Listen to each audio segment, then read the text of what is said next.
بسم اللہ الرحمن الرحیم۔ ہماری جو رمضان کی ایک سیریز چل رہی ہے جس کے اندر میں آپ لوگوں کو بتا رہا ہوں کہ قضا کب آتی ہے روزے کے اوپر، کفارہ کب آتا ہے، ٹھیک ہے نا۔ یہ دو چیزیں ٹاپک ہمارے گزر چکے ہیں۔ سارے روزے کی فضیلت میں نے بتائی، فرضیت کس کے اوپر ہوتی ہے۔ اب آج جو ہے نا وہ دو ٹاپک ہیں۔ ایک یہ ہے کہ روزہ جن چیزوں سے ٹوٹتا نہیں ہے مگر مکروہ ہو جاتا ہے، دوسرا جن سے نہ روزہ ٹوٹتا ہے نہ مکروہ ہوتا ہے۔ یہ دو ٹاپک ہو گئے آج کے، ٹھیک ہے۔ پوری اینڈ تک ضرور سنا کریں مسائل کو، اور پھر اس کو آگے لوگوں کے ساتھ لازمی شیئر کیا کریں تاکہ اور لوگوں کا بھی اس کے اندر جو ہے نا فائدہ ہو جائے۔ پہلا مسئلہ اس میں یہ ہے کہ جن چیزوں سے روزہ ٹوٹتا نہیں ہے مگر مکروہ ہوتا ہے، اس میں پہلا مسئلہ یہ ہے کہ بلا ضرورت کسی چیز کو چبانا یا نمک وغیرہ چکھ کر تھوک دینا۔ ٹوتھ پیسٹ یا کوئلہ سے دانت صاف کرنا بھی روزے میں مکروہ ہے، اور اگر ان میں سے کوئی چیز حلق سے نیچے اتر گئی تو روزہ ٹوٹ جاتا ہے۔ لوگ کہتے ہیں جی ٹوتھ پیسٹ کر سکتے ہیں، ٹوتھ پیسٹ منہ کے اندر تک رکھ کے کر لو، اور اگر اندر حلق میں نہ جائے تو پھر تو چلو جائز ہو سکتا ہے، لیکن اگر حلق میں چلا گیا تو روزہ ٹوٹ جائے گا۔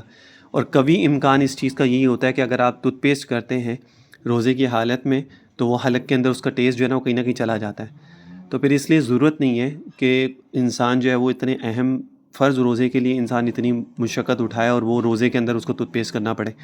تو آپ سحری کر کے فوراً سے کر لیں فجر کے ٹائم پہ، اور افطاری کے بعد پھر دوبارہ کر لیں، تو اتنا کوئی مسئلہ نہیں ہوتا۔ اچھا، دوسرا اس میں یہ کہ تمام دن حالت جنابت میں بغیر غسل کیے رہنا، یعنی ناپاکی کی حالت میں سارا دن ایسے ہی گھوم رہے پھر رہے نا، اس سے روزہ مکروہ ہوتا ہے۔ اچھا جی، تیسرا اس میں یہ کہ بلا عذر کسی مریض کے لیے اپنا خون دینا، یعنی ضرورت نہیں ہے لیکن جان بوجھ کے اپنی طرف سے جی میرا خون لے لو میرا خون لے لو، وہ نہیں۔ نمبر 4، غیبت کرنا، یہ ہر حال میں حرام ہے، روزے میں اس کا گناہ اور بڑھ جاتا ہے۔ نمبر 5، لڑنا جھگڑنا، کسی بھی جاندار یا بے جان چیز کو گالی دینا۔ نمبر 6، کسی کے یعنی کہ آپس میں میاں بیوی جو ہیں وہ آپس میں بوس و کنار جس کو کہتے ہیں ہم لوگ وہ ہوتے ہیں، اور اگر اسی کے اندر اگر لعاب جو ہے وہ اگر ایک دوسرے کے منہ کے اندر چلا گیا تو اس سے روزہ جو ہے نا وہ ٹوٹ جاتا ہے۔ نمبر 7، کہ آپس میں میاں بیوی کا لپٹ کے لیٹنا، ٹھیک ہے نا، تو یہ بھی مکروہ ہے، جائز نہیں ہے۔ تو اس لیے انسان ان سب چیزوں میں اپنے آپ کو محفوظ رکھے، بچا کے رکھے، تاکہ روزے کے اوپر کوئی بھی اثر نہ پڑے۔ یہ تو وہ چیزیں تھیں جن سے روزہ ٹوٹتا نہیں ہے اور مکروہ ہو جاتا ہے۔ اب وہ چیزیں جن سے روزہ جو ہے نا نہ ٹوٹتا ہے نہ مکروہ ہوتا ہے، دونوں صورتیں نہیں ہیں، ٹھیک ہے۔ پہلا ہے یہ کہ مسواک کرنا، خشک ہو گیلی مسواک ہو کوئی بھی ہو اس سے کوئی فرق نہیں پڑتا، کڑوی بھی ہو اس سے بھی کوئی فرق نہیں پڑتا۔ نمبر 2، سر داڑھی یا مونچھے پر تیل لگانا، اس سے بھی روزے پہ نہ مکروہ ہوتا ہے نہ ٹوٹتا ہے۔ نمبر 3، آنکھوں میں دوائی یا سرما ڈالنا، خوشبو سونگھنا، یہ کل مجھ سے ایک نے سوال بھی کیا تھا، ٹھیک ہے نا۔ گرمی اور پیاس کی وجہ سے غسل کرنا، گرمی زیادہ لگ رہی ہے تو انسان کہتا ہے یار میں غسل کر لیتا ہوں، تو اس سے نہ مکروہ ہوتا ہے نہ ٹوٹتا ہے۔ نمبر 6، بیماری کی وجہ سے انجیکشن یا ڈرپ لگوانا، چاہے رگ میں ہو یا گوشت میں ہو، تو روزے کی حالت میں ڈرپ بھی لگوا سکتے ہیں۔ نمبر 7، بھول کر کھانا پینا یا بھول کر بیوی سے صحبت کرنا۔ نمبر 8، حلق میں بلا اختیار دھواں، گرد و غبار یا مکھی وغیرہ کا چلا جانا، بلا اختیار، خود جان بوجھ کے نہیں ہے، خود ہی سے چلا گیا۔ جیسے ہم باہر ٹریول کر رہے ہیں مین روڈ پہ ہیں، وہاں سے قریب سے کوئی ٹرک گزرا ہے کوئی بس گزری، اس کا دھواں بہت زیادہ تھا، وہ ہمارے حلق میں اور ہمارے منہ کے اوپر آ کے لگا، تو اس سے کوئی فرق نہیں پڑے گا۔ بٹ جان بوجھ کے اپنے سامنے دھوئیں کو رکھنا، جیسے لوبان ہوتی ہے تو اس کا دھواں نکلتا ہے، خوشبو ہوتی ہے، اور اس کو اپنے ناک کے پاس رکھ کے اس کو سونگھنا، یہ ٹھیک نہیں ہے۔ اچھا جی، کان میں پانی ڈالنا یا بلا قصد چلے جانا، اس سے بھی کوئی فرق نہیں ہوتا۔ تھوڑی یا زیادہ خود بخود قے آ جانا، یعنی وامٹ آ جانا خود بخود، پہلے اس میں نے بتایا تھا جان بوجھ کر منہ بھر کے قے کرنا، ٹھیک ہے نا، اس سے قضا آتی ہے روزے کی۔ اور اس میں یہ ہے کہ تھوڑی ہو یا زیادہ خود بخود اگر آ جاتی ہے کہ آپ نے سحری میں زیادہ کھا لیا، ٹھیک ہے نا، اور اس کے بعد وہ ڈائجسٹ نہیں ہوا اور اچانک سے آپ کو جو ہے وہ قے آ گئی۔ سوتے ہوئے ویٹ ڈریم آ جانا، ٹھیک ہے نا، غسل کی حاجت ہو جانا۔ نمبر 12، دانتوں میں سے خون نکلے مگر حلق میں نہ جائے تو روزے میں خلل نہیں آتا، یعنی دانتوں میں سے خون نکلا اور اس نے تھوک دیا اس کو یا کلی کر کے اس کو صاف کر لیا، لیکن اگر دانتوں سے خون نکلا اور وہ حلق کے اندر چلا گیا اس سے روزہ ٹوٹ جائے گا۔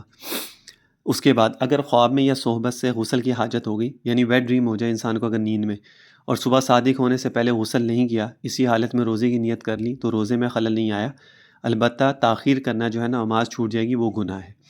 تو ویٹ ڈریم کی وجہ سے اگر انسان نے پہلے سحری کر لیتا ہے غسل نہیں کرتا تو ٹھیک ہے کوئی بات نہیں، بٹ نماز اس سے نہ چھوٹے، وہ بھی گناہ ہو جائے گا۔ اچھا، اس کے بعد یہ کہ سخت ضرورت کے وقت خون چڑھوانا، سخت ضرورت کے وقت کسی کو ضرورت ہے خون کی تو وہ خون ڈرپ چڑھوا رہا ہے خون کی تو ٹھیک ہے، اس میں کوئی مسئلہ نہیں ہے۔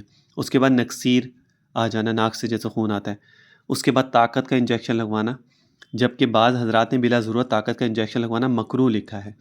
ضرورت نہیں ہے، آپ بالکل ٹھیک ٹھاک ہیں تو پھر بلا وجہ ضرورت اس کو انجیکشن لگوانا مکروہ ہے، نہیں لگوانا چاہیے۔ ہاں اگر کوئی بہت زیادہ طبیعت خراب ہو رہی ہے یا ویکنس ہو رہی ہے، کوئی اس طرح کے معاملات ہیں تو وہ ایک الگ بات ہے۔ رومال بھگو کر، کوئی بھی کپڑا یا رومال وغیرہ یا ٹاول وغیرہ بھگو کر سر پر ڈالنا، کثرت سے نہانا، کوئی مسئلہ نہیں ہے، اس سے کوئی فرق نہیں پڑے گا۔ بچے کو ماں دودھ پلائے تو اس میں بھی کوئی فرق نہیں پڑے گا۔ اگر جماع کا اندیشہ ہو تو بیوی سے بوس و کنار کرنا، ٹھیک ہے نا، تو اس سے بھی کوئی فرق نہیں پڑے گا۔ لیکن وہی بات جو اوپر میں نے بتائی، اگر لعاب چلا گیا منہ کے اندر ایک دوسرے کا تو اس سے روزہ ٹوٹ جاتا ہے۔ اچھا، اپنا تھوک جو منہ میں ہو نگل لینا، یعنی اگر آپ کے جیسے تھوک آتا ہے منہ کے اندر تو اگر اس کو نگل لیا تو ٹھیک ہے، کوئی فرق نہیں پڑتا، لیکن منہ کے اندر اس کو جمع کرنا تو یہ ایک اخلاق سے بھی گری ہوئی حرکت ہے اور یہ ویسے بھی ٹھیک نہیں ہے، ٹھیک ہے نا، تو یہ اچھا نہیں ہوتا۔ اس کے بعد جو ہے ناخن کاٹنا، مونچھیں کاٹنا یا جسم کے حصے کی کوئی بھی بال کاٹنا، زیر ناف یا بغلوں کے بال صاف کرنا، اس سے بھی روزے پہ نہ مکروہ ہوتا نہ ٹوٹتا، کچھ نہیں ہوتا۔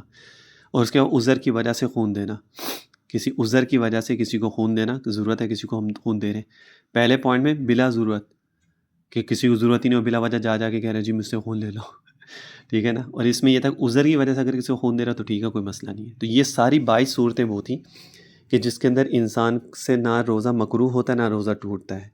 اور جو پہلی صورتیں میں نے چند بتائی تھی اس میں یہ تھا کہ انسان کا روزہ ٹوٹتا نہیں ہے لیکن مکروہ ہوتا ہے، ٹھیک ہے۔ تو اگر اس میں سے کوئی آپ کو مسئلہ سمجھ میں نہ آئے تو مجھے کمنٹ میں میسج کر کے بے شک پوچھ سکتے ہیں، میں اس کو ایکسپلین کر دوں گا۔